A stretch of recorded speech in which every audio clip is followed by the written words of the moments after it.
Obama. As always, we're on their trail, making the call who won and lost Obama versus McCain.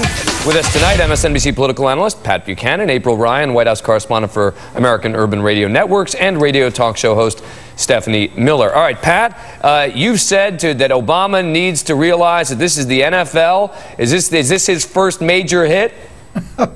It is. I think, look, he's coming out, he's going after McCain, he's taking off the gloves. It's no more this high-minded new politics, aloof, above the battle. He realizes he's in a brawl, a fight. I thought he was effective today. I thought McCain was effective in counterpunching.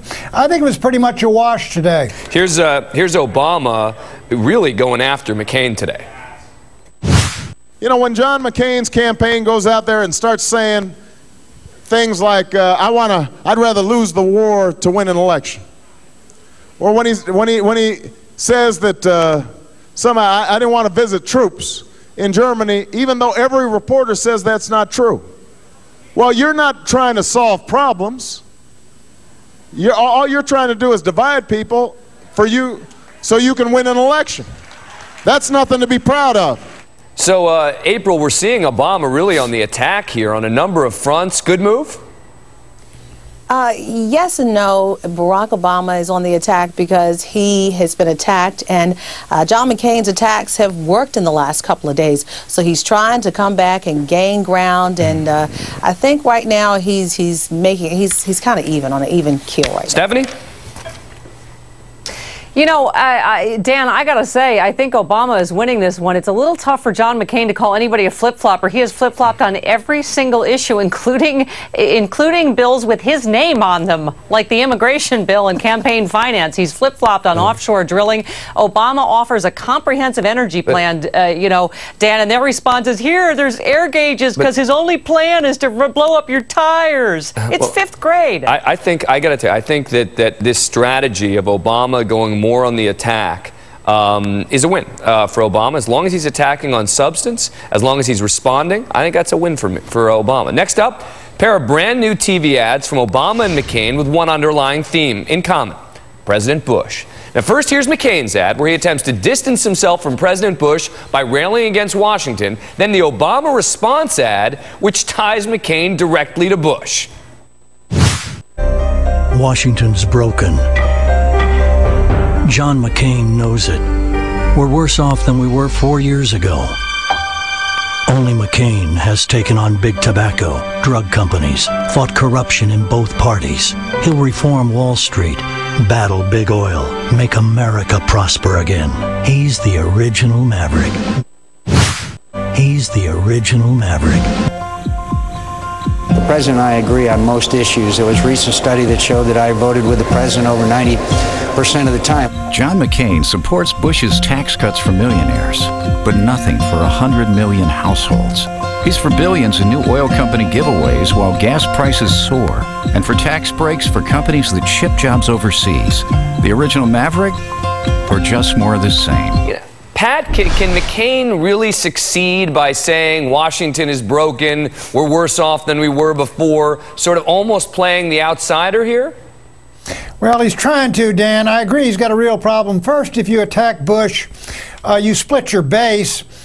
Secondly, he does like the maverick image. But honestly, I thought in that exchange that Barack Obama's ad was a lot tougher, a lot more effective, went right at him. And I think if I had to judge those two ads just from what I've heard here, I'd say Barack wins that round. So, Pat, it sounds like you're saying you think that Barack Obama can throw a punch, too.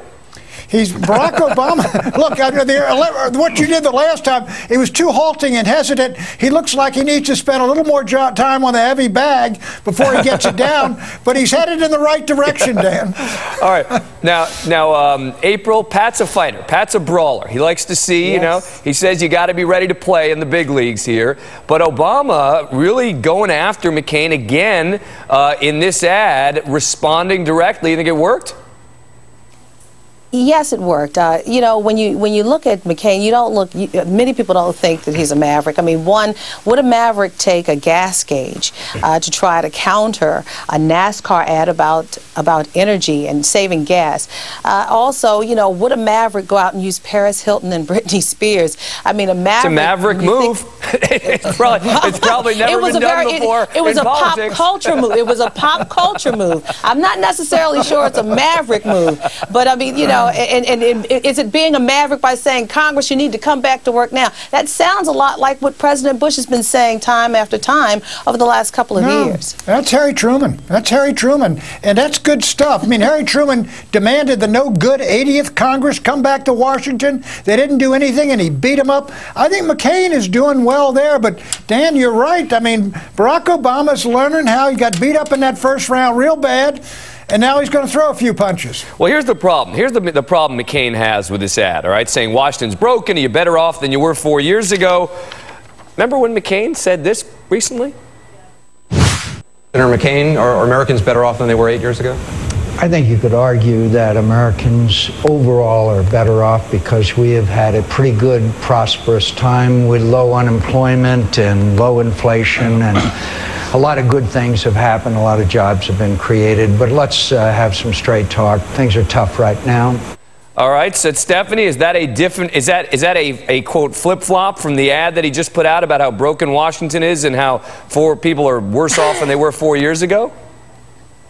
Yeah, which is it, Dan? I mean, he's taken both sides of every issue. But, you know, when he says Washington's broken, John McCain knows it. Well, you've been there 26 years. It reminds me of how when Bush ran in 2004, he's like, this place is a wreck. Who's been running this place? We got to fix this. It's like, you have. You know? I mean, how could he possibly run as anything different than George Bush? He's not. But seriously, Pat, I mean, he has a real problem, it seems, here. When you play that piece of sound of him in January talking about how we're better, you know, we're doing pretty well, things are going pretty well. I mean, the quote is, I think you could argue that Americans overall are better off because we've had a pretty good, prosperous time. And now, a few months later, he's saying we're worse off than we were 4 years ago.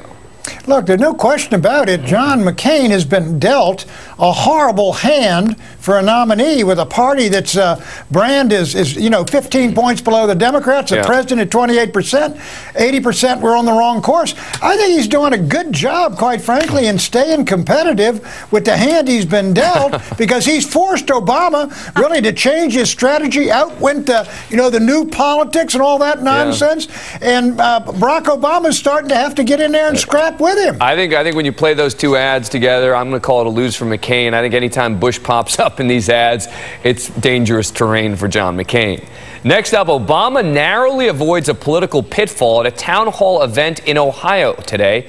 A man in the crowd interrupted Obama's speech, questioning why the Pledge of Allegiance had not yet been recited. We meet at a moment. I'm sorry, what's everybody yelling about now? We can do the Pledge of Allegiance. Do you want to? Wait. Hold on.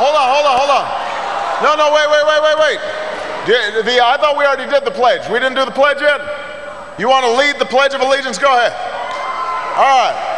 I pledge allegiance to the flag of the United States of America and to the republic for which it stands, one nation, under God, indivisible, with liberty and justice for all. All right, there you go. Good.